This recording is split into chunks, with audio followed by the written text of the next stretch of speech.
Postal બેલેટથી મતદાન કરવા માટેના દરેક વિધાનસભા વાઇઝ મતદાન મથક એટલે કે ફેસિલિટેશન સેન્ટર્સ ઊભા કરવામાં આવતા હોય છે.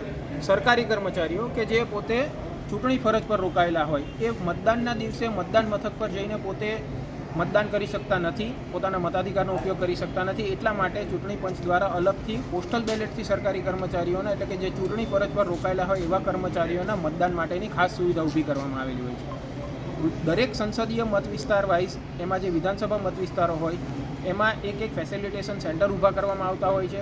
એટલે કે જે વિધાનસભા મત વિસ્તારો હોય એમને ફાળવેલા કર્મચારીઓ હોય એમણે અગાઉથી ફોર્મ નંબર 12 ભરીને આપેલા હોય છે, જેના આધારે જુદા જુદા મત વિસ્તારોમાંથી એમને પોસ્ટલ બેલેટ ફાળવવામાં આવતા હોય છે. અહીંયા ફેસિલિટેશન સેન્ટર ખાતે એવા તમામ કર્મચારીઓના પોસ્ટલ બેલેટ્સ ઉપલબ્ધ હોય છે.